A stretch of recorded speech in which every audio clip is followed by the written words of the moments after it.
ദോശയ്ക്കും ഇഡ്ലിക്കും ഒപ്പം കഴിക്കാൻ ഒരു ഉഗ്രൻ ചട്നി ഉണ്ടാക്കാം. ഇവിടെ എടുത്തിരിക്കുന്നത് ചിരകിയ തേങ്ങ, എരിവുള്ള ഉണക്കമുളക്, ചെറിയ ഉള്ളി, ഉപ്പ്.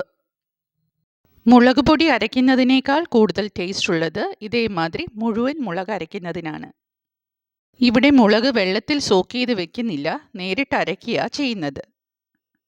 അരകല്ലിൽ അരയ്ക്കുവാണെങ്കിൽ ഈ മുളക് വെള്ളത്തിൽ സോക്ക് ചെയ്ത് വെക്കണം. ചെറിയ ഉള്ളിയും ഉണക്കമുളകും ചിരകിയ തേങ്ങയും മിക്സി ജാറിലേക്ക് ഇടുകയാണ്. മീഡിയം സൈസിലെ ജാറാണ് ഇതിനെടുത്തിരിക്കുന്നത്.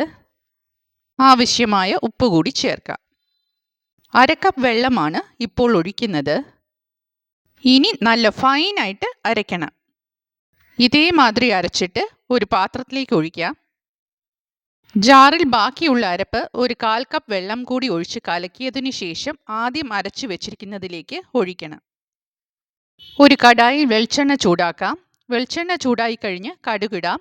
കടുക് പൊട്ടിക്കഴിയുമ്പോൾ ചെറിയ ഉള്ളി സ്ലൈസ് ചെയ്തതും ഉണക്കമുളകും കറിവേപ്പിലയും ഇട്ട് നല്ലതുപോലെ മൂപ്പിച്ചെടുക്കണം.